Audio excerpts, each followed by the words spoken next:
Good evening, dear friend. As the world outside gently quietens and the first stars begin their ancient, silent watch in the deepening sky, let us embark on a soothing journey together into history's comforting realm, softly illuminated by imagination and gently told for your peaceful, undisturbed rest tonight, allowing all worries to drift away. Tonight, our imaginations are invited to wander back along the bustling, earthy pathways of the Middle Ages, not to explore the grand stone castles or recount epic, clamorous battles, but rather to discover the simple, everyday joys found in their unique and surprisingly interesting foods, a more intimate glimpse into their daily existence. We will uncover the surprising array of snacks and quick bites, those convenient morsels that might even be considered the junk food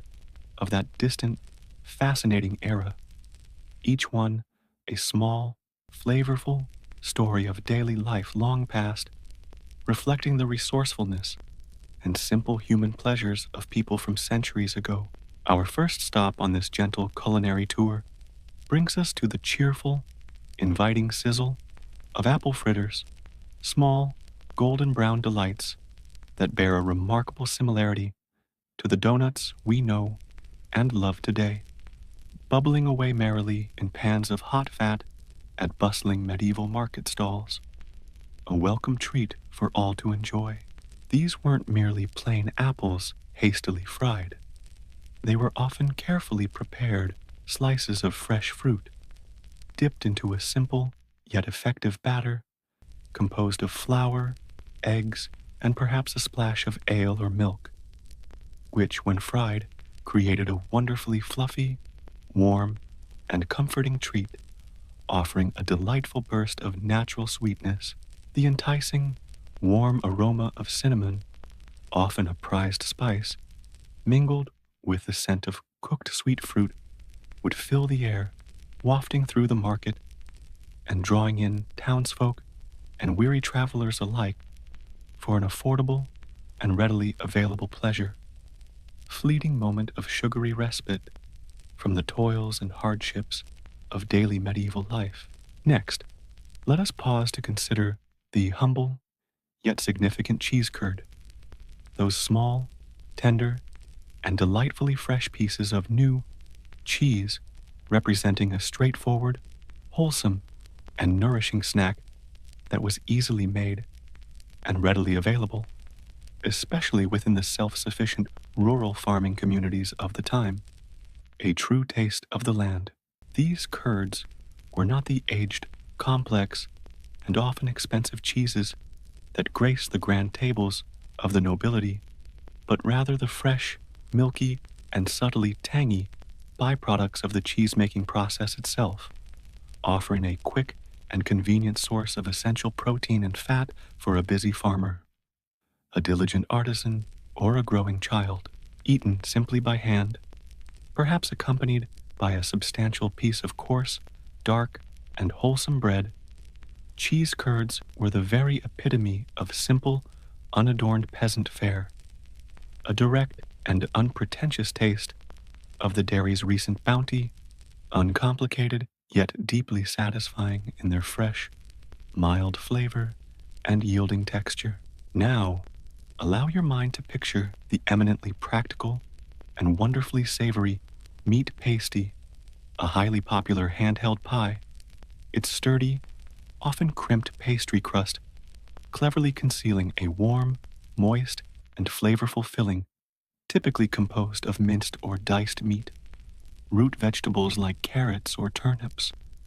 and simple, hearty seasonings such as pepper and thyme. These pasties were, in essence, the original convenience food of their time, perfectly suited for hard-working laborers, devout pilgrims on long journeys, or indeed anyone undertaking travel, as the robust pastry case kept the precious contents protected and allowed the meal to be easily eaten without the need for any utensils. A complete and satisfying repast held in one hand, The fillings for these versatile pies varied considerably based on the specific region, the current season, and the availability of ingredients. Common choices included beef, venison, mutton, or even preserved meats like bacon or salt pork, and specialized bakers, known affectionately as pasteliers, skillfully crafted these portable energy sources for a hungry populace seeking quick, satisfying, and affordable meals. Let's gently sweeten our imaginary palates once more with a delicate allure of candied fennel seeds, tiny, aromatic seeds that were meticulously and patiently coated in many successive thin layers of hard sugar, functioning much like the medieval equivalent of mints, cleverly designed to freshen the breath after a particularly hearty or odorous meal. The intricate process of candying these seeds was considered quite an art form, slowly and carefully building up the smooth, sugary shell around each individual seed to create a crisp, aniseed-flavored comfit that was not only a delightful sweet treat, but also a practical aid to digestion and an important component of social nicety in polite company. These little comfits, often made even more appealing by being vibrantly colored with natural dyes derived from flowers or berries, would be graciously offered at the end of grand feasts, carried in small, intricately decorated boxes by people of means or sold at fairs, serving as a welcome sign of hospitality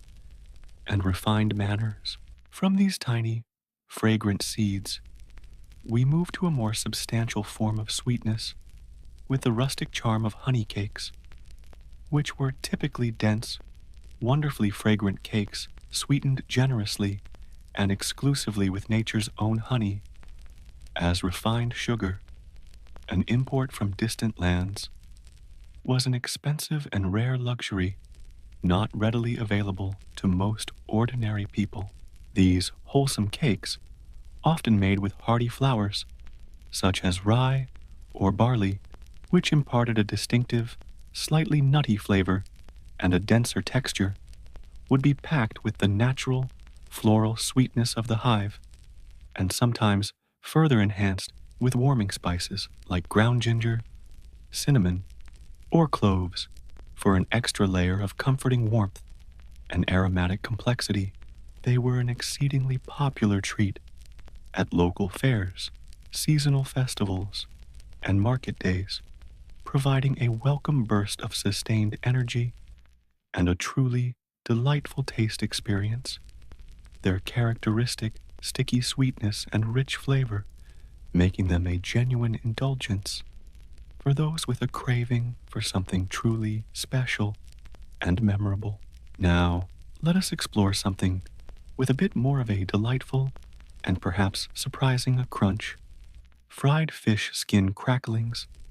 a remarkably resourceful and savory snack ingeniously made from an often discarded part of the fish, beautifully showcasing the era's inherent commitment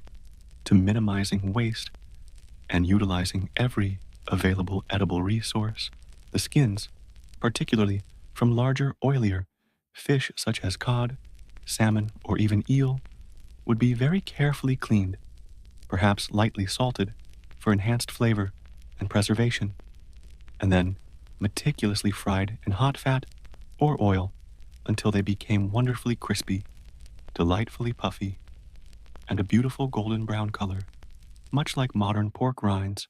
or savory crisps. These unique cracklings provided a deeply savory, satisfyingly salty, and incredibly crunchy bite, offering an inexpensive yet flavorful way to add much needed texture and umami notes to the daily diet, especially prevalent in coastal or riverside communities where fresh fish was a plentiful and staple part of their sustenance. Consider next the very practical and widespread medieval staple known as soups, which involved the simple yet ingenious act of taking stale or exceedingly hard bread, a common reality in times before modern food preservation techniques, and rendering it palatable and enjoyable by soaking it thoroughly in ale, wine, or even a warm, savory broth. This common practice wasn't just about piously avoiding food waste, though that was certainly a factor. It fundamentally transformed the otherwise tooth-breakingly hard and unappetizing bread into a soft, flavorful, and easily digestible mouthful, often serving as a quick, simple, and surprisingly comforting meal or substantial snack for people of all ages. The specific choice of soaking liquid would, of course, impart its own distinct character to the dish. The rich, malty notes of dark ale, the brighter, fruity tang of red or white wine, or the deeply savory and nourishing depth of a meat or vegetable broth, each variation creating a different yet equally welcome experience from the same basic, humble ingredient. Let us now turn our attention to the natural, concentrated sweetness of dried fruit, such as plump raisins, sticky dates, or tender figs, all of which offered a wonderfully chewy texture, an intense burst of flavor, and represented a valuable and effective method for preserving precious fruit long beyond its fleeting fresh season, ensuring a taste of summer in colder months. While some of the more exotic dried fruits, like imported dates from distant Middle Eastern lands, could indeed be considered a significant luxury primarily enjoyed by wealthier households, locally dried apples, pears, or plums were generally more accessible to the common populace, providing a welcome source of sweetness and essential nutrients throughout the entire year. These naturally preserved fruits were also easily portable, making them an excellent and lightweight snack for travelers embarking on long and arduous journeys, and their concentrated natural sugars offered a quick and readily available source of energy, much like a modern, processed energy bar, but entirely derived from nature's own bountiful larder. For a more robust, hearty, and deeply savory snack, let us consider the intriguing blood pudding balls, which were dense, richly flavored, fried morsels typically made from animal blood, often from pigs, combined with oats or barley for substance, and sweet or fat for richness and moisture, a food undeniably born from the profound necessity of utilizing every single part of a slaughtered animal. These concoctions might sound somewhat unusual or even unappalling to our modern culinary sensibilities, but in medieval times, they were a highly valued and rich source of essential iron and protein, cleverly seasoned with a variety of locally available herbs and potent spices to create a surprisingly flavorful, complex, and very filling bite-sized snack, usually fried in lard or dripping until the outside achieved a delightful crispness and the inside remained soft, dark, and intensely savory. These blood pudding balls were often sold by enterprising street vendors at markets or fairs, or meticulously made at home following a butchering, ensuring that absolutely nothing of value went to waste. Medieval pancakes, it's important to note, were quite unlike their fluffy, light modern descendants. They were often considerably thinner, perhaps a little tougher in texture due to different flours and less leavening, and were typically cooked in a generous amount of fat or oil over an open fire or on a heavy, flat griddle. They were most commonly made from a very simple batter consisting of flour, wheat, barley, or rye, eggs, and milk or water, and possessed the versatility to be either sweet, in which case they might be served with a drizzle of precious honey,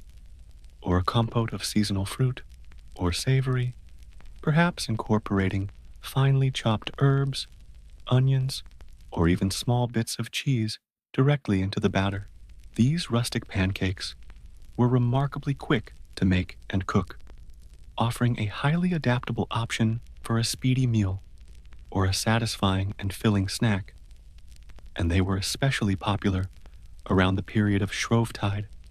providing a traditional way to use up rich ingredients like eggs and fat before the fasting period of Lent commenced. Now, let us gently envision the delicate medieval wafers, which were exceptionally thin, wonderfully crisp biscuits, often beautifully embossed with intricate patterns, such as floral designs, religious symbols, or family crests, from the special heavy irons used to bake them, resulting in a texture similar to a very delicate cracker or the cone of an ice cream. These wafers were a particularly popular form of street food,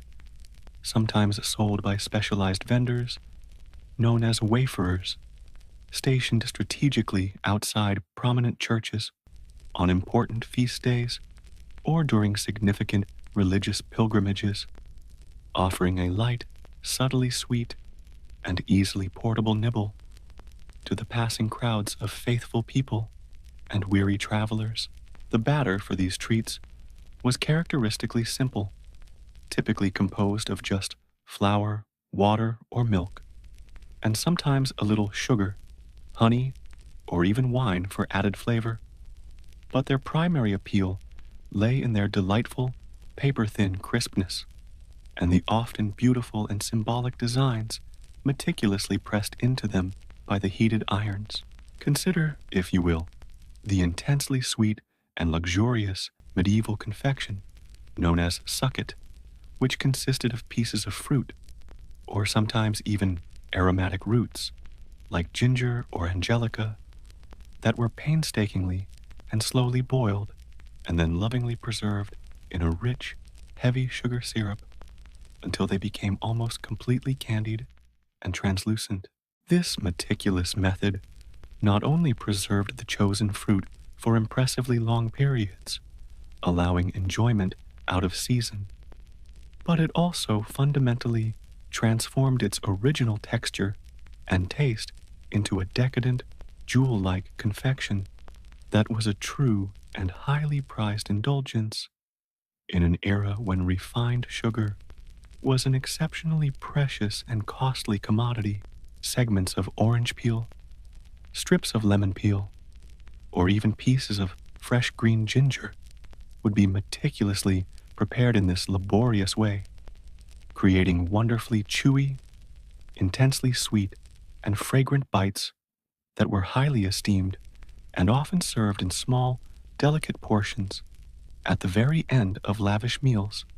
as a sophisticated digestive aid. Our gentle journey through the landscape of medieval quick bites now takes us to the verdant riverbanks and bustling coastal areas where we encounter fried eel, a surprisingly popular and readily available food source, especially in those regions blessed with abundant, well-stocked waterways, such as the Thames in London or the many rivers of continental Europe. Eels, being naturally quite oily fish, would first be carefully skinned, then expertly sectioned into manageable pieces, perhaps lightly dusted in seasoned flour for a crispier coating, and then skillfully fried in hot fat or oil until the skin achieved a perfect crispiness and the white flesh within became tender and succulent, offering a rich, distinctive, and savory flavor that many enjoyed. This was an undeniably hearty and highly nutritious option for people of the time, providing good quality fats and essential protein, and it could be readily found at bustling market stalls, sold by specialized eel vendors, or cooked simply at home, sometimes stewed, but very often enjoyed fried for that desirable textural contrast and concentrated taste. As the first light of market day dawned in a typical medieval town, the air would quickly become thick and alive with a veritable symphony of diverse and enticing smells emanating from the numerous food stalls, each vendor passionately vying for the attention and custom of the hungry passers-by, creating a vibrant and sensory-rich atmosphere. During the cooler months of autumn and winter, you might catch the comforting, nutty aroma of chestnuts roasting slowly over open braziers, their tough outer shells audibly crackling as they cooked, offering not only a delicious snack, but also welcome warmth in both hand and belly, a simple earthy and universally beloved treat. Nearby, another vendor might be ladling out steaming portions of frumenti, a thick, nourishing porridge made from boiled, cracked wheat, often enriched with creamy milk, fresh eggs, and sweetened with a generous dollop of golden honey, or perhaps some stewed fruit, providing a comforting, substantial, and easily digestible quick meal for many. Imagine for a moment the familiar figure of the pie man, his distinctive, melodic voice clearly calling out his freshly baked wares as he navigates the crowded streets, offering not just the large, hearty meat pasties for a full meal, but perhaps also smaller, sweeter fruit tarts filled with seasonal berries, or apples, or savory cheese and onion pies for a quicker, lighter, yet equally satisfying bite. His cleverly designed portable oven or charcoal brazier, often carried on his back or pushed on a small cart, would keep his delicious goods enticingly warm throughout the day. The pervasive and mouth-watering scent of baking pastry acting as a tantalizing promise to anyone needing a moment's delicious pause and comforting sustenance in their busy, often laborious medieval day. These were essential small businesses built primarily on the principles of speed, convenience, and affordability, catering to a diverse urban population that often lacked extensive or adequate cooking facilities in their own modest homes, or simply consisted of individuals needing satisfying food. While on the move through the bustling, unpaved town streets, the ubiquitous small alehouses and cozy taverns, which were a central feature of any medieval settlement, from the smallest village to the largest city, would also invariably offer a selection of rudimentary yet satisfying snacks to accompany their flagons of freshly brewed drink, thereby keeping their patrons content and subtly encouraging them to stay longer and purchase more ale. Perhaps a substantial hunk of coarse, dark peasant bread would be offered served with a smear of strong, sinus-clearing mustard, or a few slices of salty, intensely flavored air-dried meat or cured fish, simple, robust items that didn't require elaborate preparation but complemented the malty notes of the ale, perfectly enhancing the overall experience. It's also quite likely that pickled items such as hard-boiled eggs or various vegetables, like onions or cabbage, preserved in vinegar, and spices might have been available, their characteristic sharp vinegary tang effectively cutting through the richness of the drink and stimulating the appetite for yet more food and, of course, more drink. Let us not overlook the simple, unadulterated joy derived from nuts and seeds, either painstakingly gathered from the wild by diligent foragers or carefully cultivated in small household gardens. Common varieties included walnuts, hazelnuts, cobnuts, or even roasted pumpkin seeds, all of which were easily carried and eaten without any fuss. These were truly nature's own original convenience foods, densely packed with valuable energy proteins and essential nutrients, requiring absolutely no preparation other than the satisfying act of cracking a shell, or perhaps a little drying by the fire, or in the sun, making them readily available to even the poorest of folk. Foraging for such natural edibles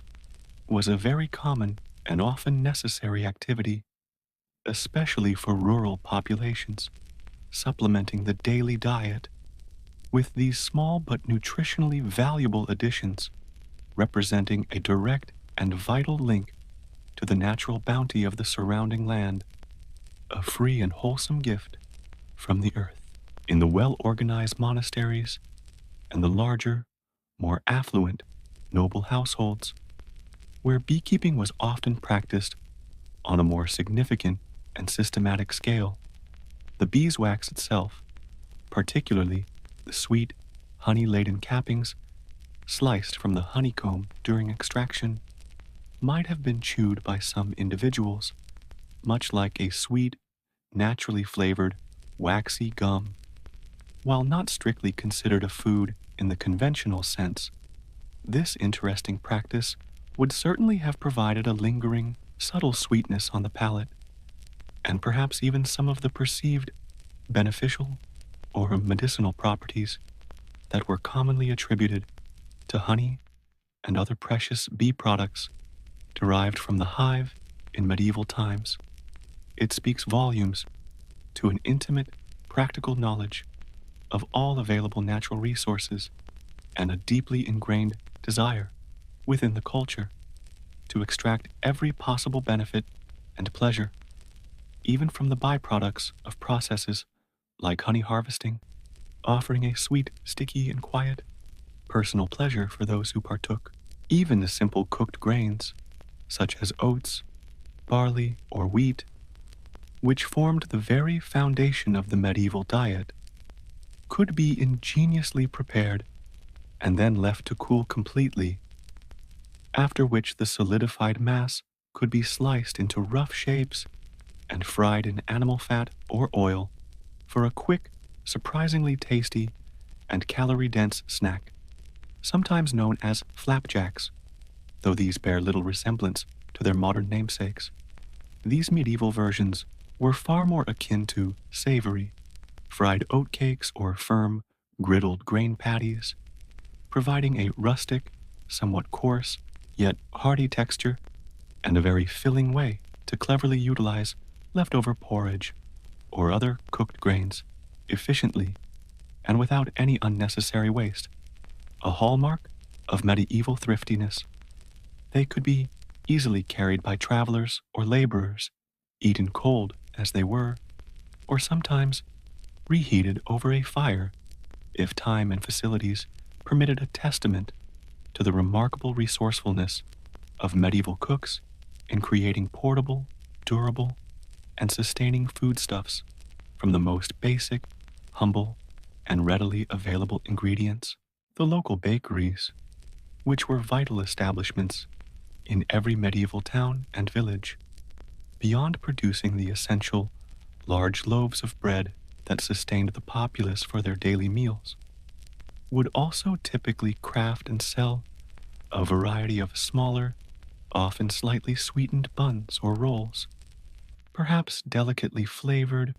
with aromatic spices like caraway or nutmeg, or studded with a few precious imported dried currants, if one was fortunate enough to afford them. These smaller baked goods would represent an affordable and very welcome treat for many, often purchased still warm and fragrant from the baker's stall or shop early in the morning, their comforting, yeasty aroma providing a pleasant and uplifting start to the day for a young apprentice heading to work or a merchant setting up their wares in the marketplace. They represented a small but significant step up in terms of flavor and indulgence from the plain, everyday bread, offering a touch more sweetness, a more interesting texture, and a hint of spice, a simple yet deeply appreciated indulgence that undoubtedly brightened the daily diet of many common people living in the often challenging conditions of the medieval town. The fruit sellers, during the appropriate seasons, when orchards and gardens were laden with produce, would joyfully offer an array of fresh, wonderfully juicy delights. Crisp apples of many varieties, succulent pears, sweet cherries, and plump plums, nature's own perfect fast food, requiring absolutely no preparation other than perhaps a quick, cursory wipe on a sleeve before being enjoyed. The vibrant, inviting colors and the sweet, intoxicating smells of this ripe, freshly picked fruit would invariably be a delightful highlight of any bustling market stall, offering a wonderfully refreshing and notably healthy alternative to the many cooked, fried, or heavily preserved snacks that were otherwise commonly available. A welcome change for many palates. This was a direct, unadulterated taste of the current season's natural bounty, eagerly anticipated throughout the year, and thoroughly enjoyed by people from all social classes, providing a burst of natural sugars for energy, essential vitamins for health, and pure, unadulterated flavor. A simple, perfect, and fleeting gift from the local orchards and gardens. The very concept of fast food in the Middle Ages wasn't solely confined to the offerings of enterprising street vendors plying their trades in crowded urban centers. It also significantly extended to what could be quickly and easily prepared from well-stocked preserved provisions within the home, such as a ready-to-eat piece of expertly smoked fish or a few slices of heavily cured, air-dried meat. These carefully preserved food items, products of ancient techniques like salting, smoking, and drying, were absolute staples in many, if not most, medieval households, always ready to be eaten with minimal fuss or further cooking, thereby providing a quick, savory, and protein-rich source of sustenance, often alongside a piece of bread and a fortifying sip of ale or wine. The characteristic smoky, intensely salty, and often complex flavors of these preserved foods were deeply satisfying and highly prized, a direct result of the practical preservation methods employed, which not only extended the food's lifespan through lean times, but also happened to create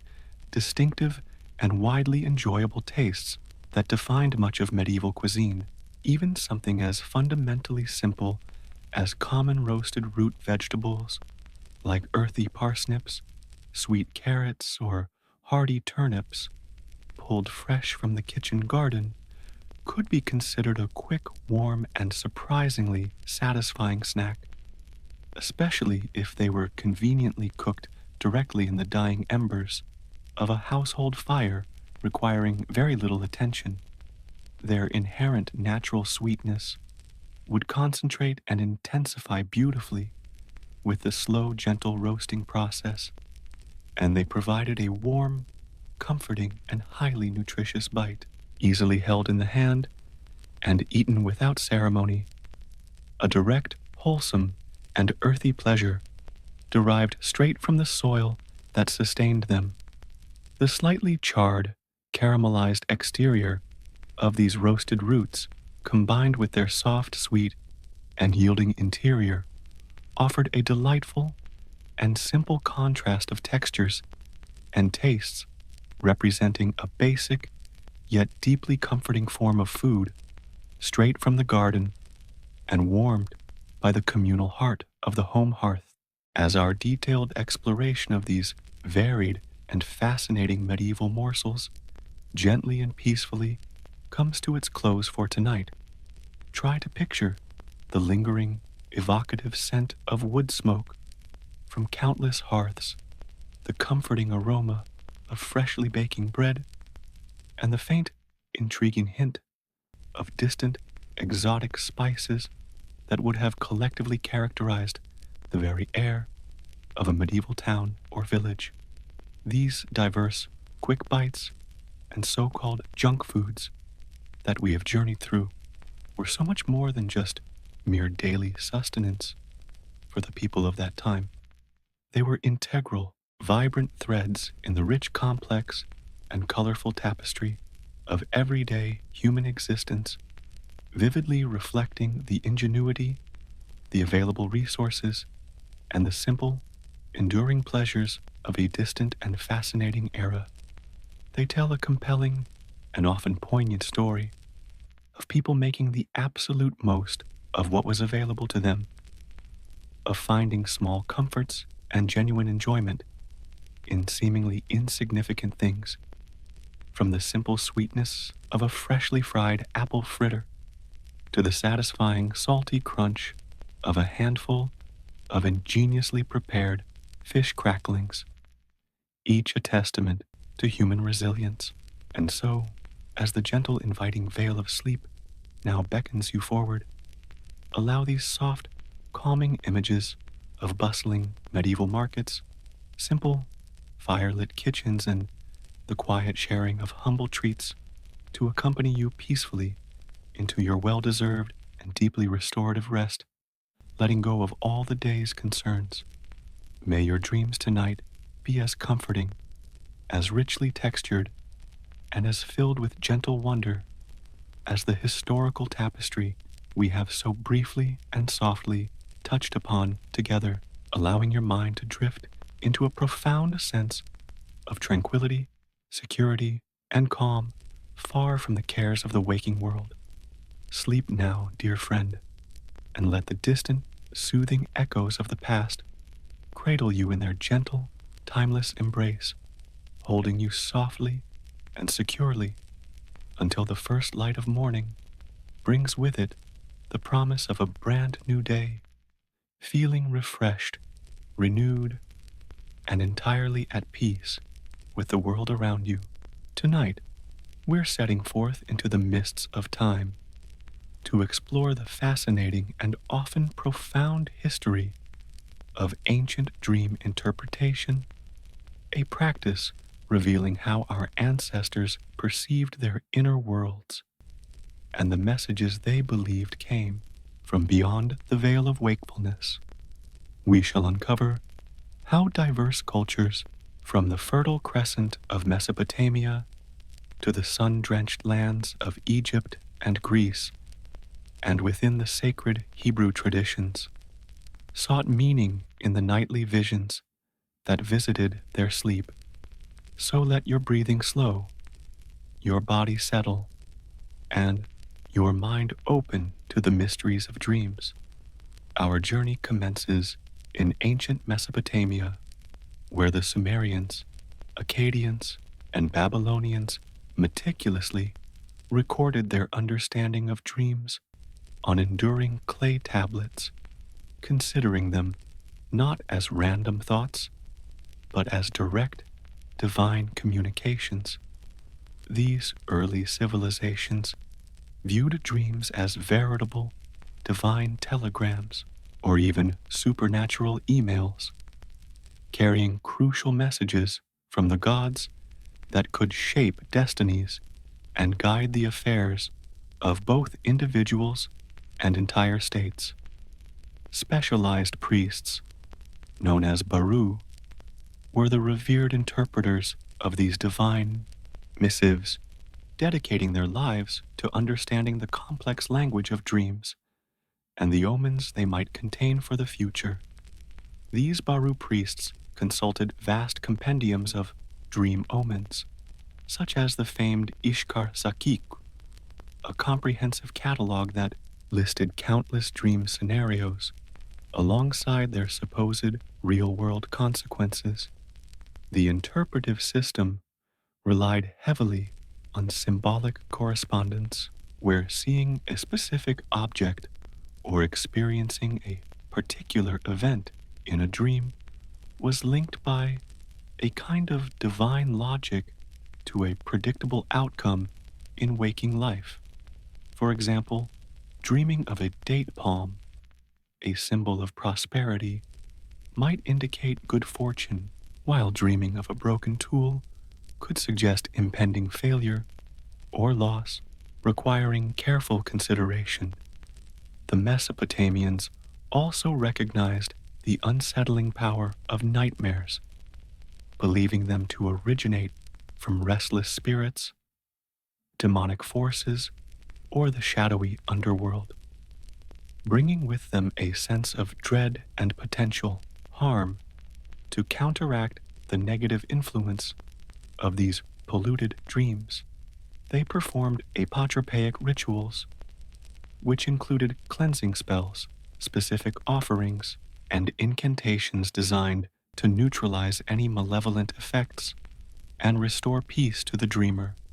Moving westward to the ancient land of Egypt, we find dreams holding an equally profound and sacred significance, seen as conduits through which gods, revered ancestors, or even one's own K, or spiritual double, could communicate. The Egyptians diligently compiled their own extensive dream books,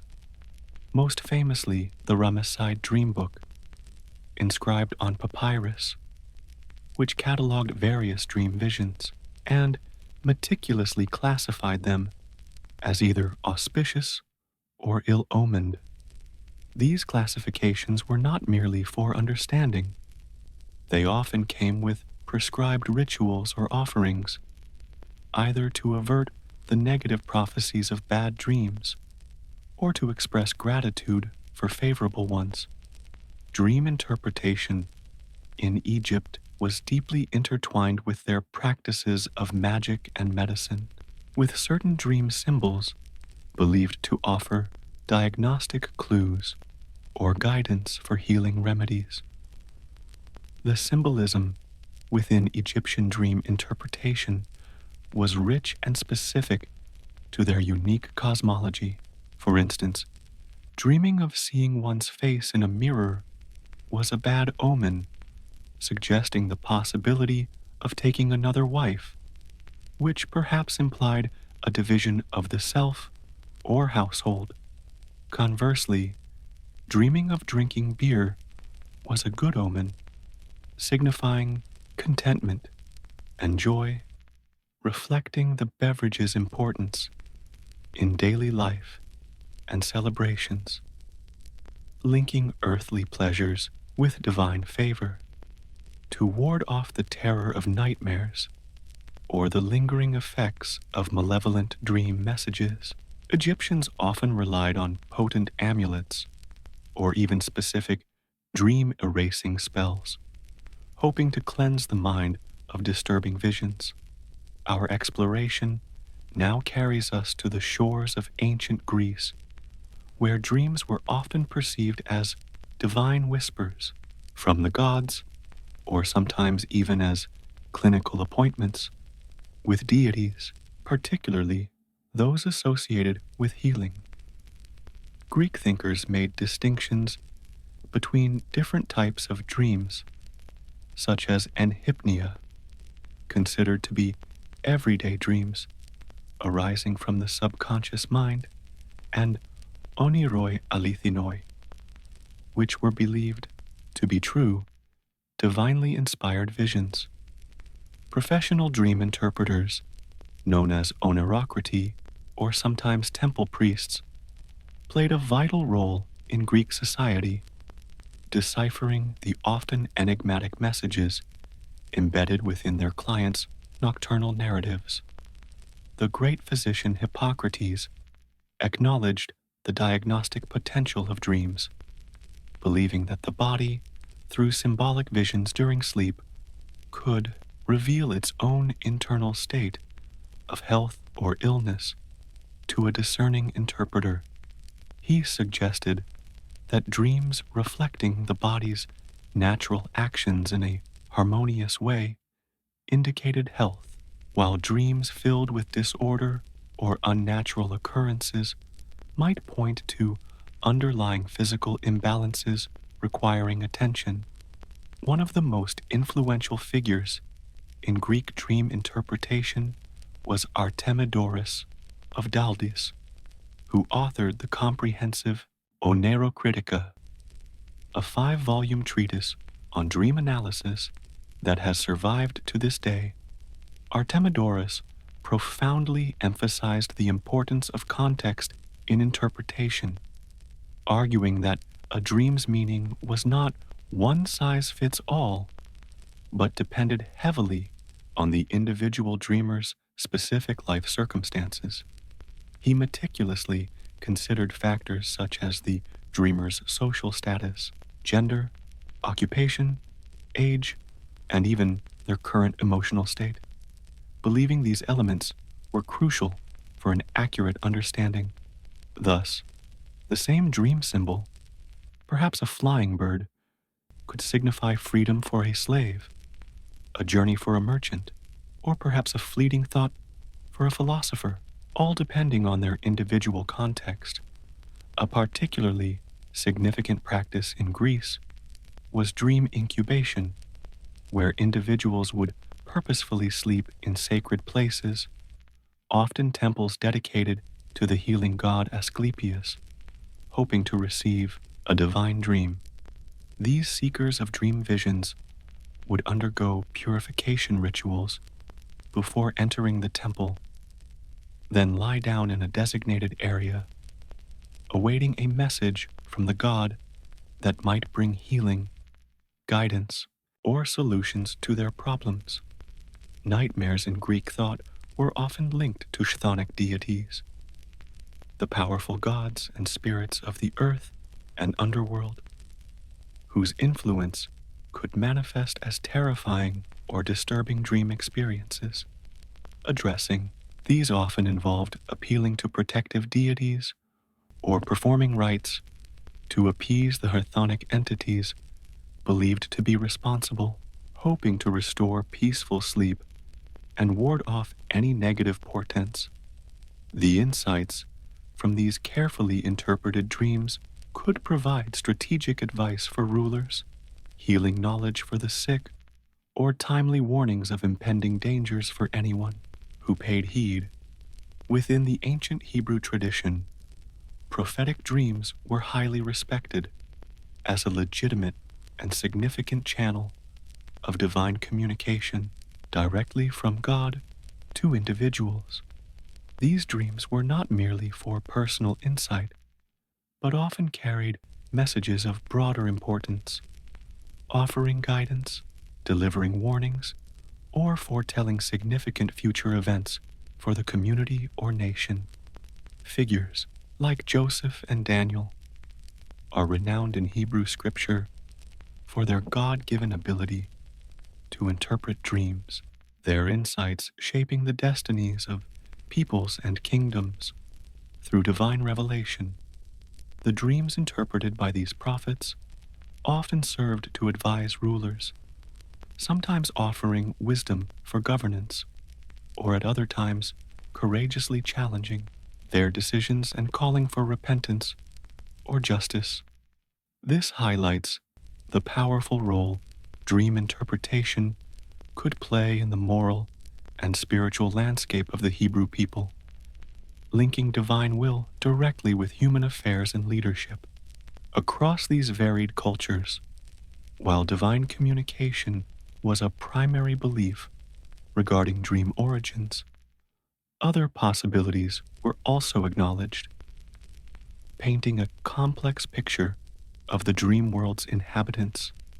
Some dreams were thought to emanate from restless spirits of the deceased,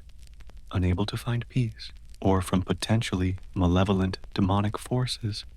seeking to mislead or torment the unfortunate dreamer. The underworld itself was sometimes considered a source of dreams,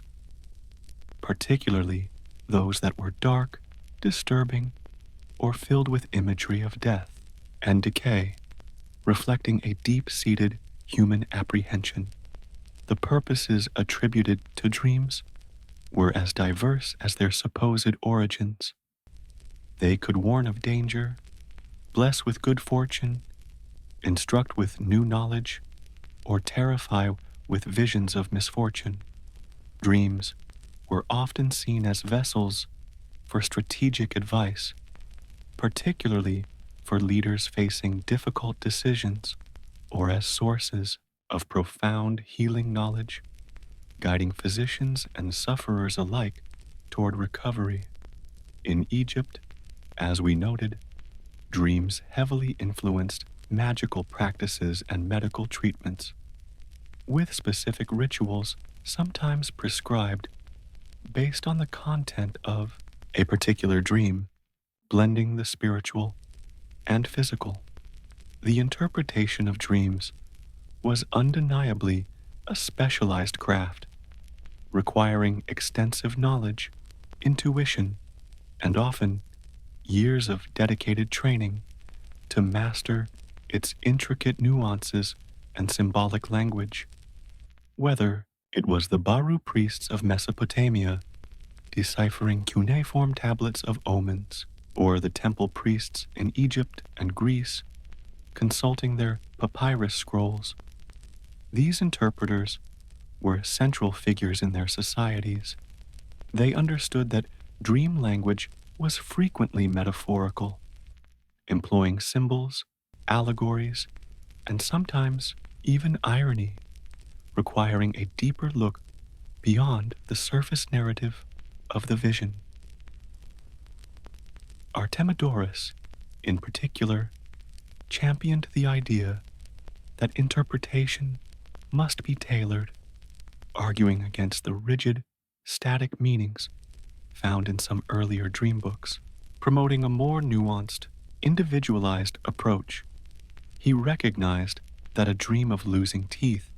might mean one thing for a young person and something entirely different for an elderly individual, or for a public speaker versus a reclusive scholar. This nuanced understanding, emphasizing the dreamer's unique life, represented a significant evolution in the art of dream interpretation, moving towards a more holistic and personal analysis of nightly visions. Dream incubation, this fascinating practice of seeking dreams in sacred spaces, was not limited to Greece. Variations existed in other cultures, such as Anatolian traditions involving specific rituals. These Anatolian practices might include walking intricate labyrinth paths designed to focus the mind, or sleeping beneath carvings of celestial bodies, all intended to encourage a divine encounter through dreams. The supplicant would often fast or perform acts of devotion before incubation, hoping to purify themselves and make themselves more receptive to any guidance or healing offered in their sleep. The intensity of this desire for a helpful dream highlights the profound trust ancient peoples placed in the wisdom they believed could be accessed through the sleeping mind, a direct line to the sacred. Addressing nightmares, those particularly vivid and disturbing dreams, was a serious concern, as they were often seen as signs of malevolent influence or impending misfortune that required immediate attention.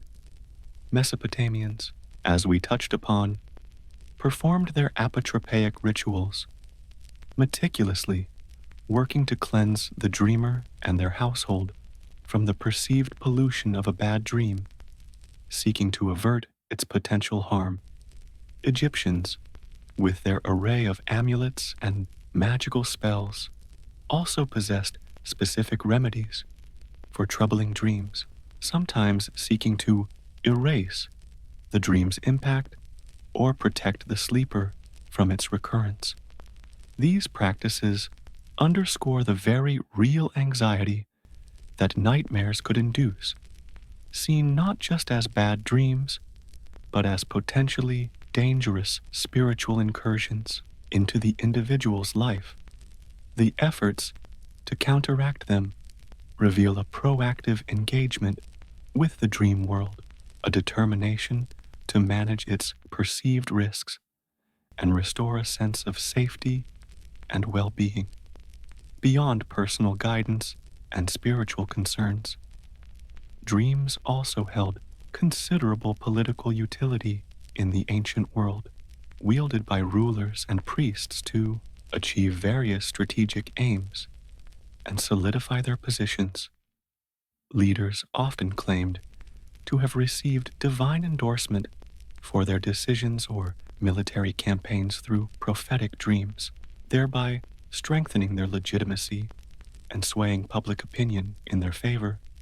By presenting a dream as a direct message from a god or gods, a ruler could cast their policies in an almost unassailable light, suggesting that their actions were divinely ordained and therefore just. Priests, as the primary interpreters of these potent visions, could also gain significant influence, their readings of royal dreams shaping courtly advice and even succession narratives. Conversely, prophets and other inspired individuals sometimes used dream interpretation to challenge existing authorities, presenting alternative divine messages that called for reform or warned of judgment if rulers strayed. This dynamic interplay shows that dreams were not merely private experiences, but could become powerful tools in the public and political arenas, shaping perceptions and influencing the course of events. The claim of divine support, communicated through a compelling dream narrative, was a potent method for consolidating authority and inspiring loyalty among the populace in many ancient societies. The rich and complex framework for dream interpretation developed in antiquity has cast a long shadow, leaving a lasting impact on how subsequent cultures have thought about dreams and their meanings. This ancient wisdom profoundly influenced medieval scholars in both the Islamic world and Christian Europe, who continued to study and debate the significance of dreams, often blending classical ideas with their own theological perspectives. Even much later, pioneering figures in modern psychology, such as Sigmund Freud and Carl Jung, though offering secular psychological interpretations, clearly borrowed from the symbolic structures and archetypal imagery found in ancient dream lore. Freud's concept of dreams as a royal road to the unconscious echoes the ancient belief in dreams as a path to hidden knowledge, albeit knowledge from within the self rather than from external deities. Jung's focus on archetypes and the collective unconscious also resonates with the ancient sense that dreams tap into universal patterns of human experience and profound shared symbols. Modern neuroscience continues to explore the mysteries of sleep and dreaming, investigating phenomena like REM sleep, the consolidation of memory, and the influence of daily experiences and trauma on dream content. These scientific explorations, in their own way, echo the ancient intuition that dreams reflect the state of both the body and the soul, responding to our waking lives in intricate ways. And so, despite millennia of technological advancement and shifting belief systems, the fundamental, captivating question posed by our ancestors still whispers to us in the quiet hours of the night, that enduring question, inviting us to ponder the landscapes of our inner worlds, remains simply, what is your dream trying to tell you? A gentle invitation to listen to the stories our minds weave in sleep as the night deepens and our journey through the ancient world of dreams draws to a close. May these reflections bring a sense of wonder and tranquility to your mind. May your own dreams tonight be peaceful and perhaps in their own mysterious way, insightful, carrying you gently towards the morning light. Sleep well, and may the quiet wisdom of the ages bring you comfort as you rest, drifting into the calm embrace of the night.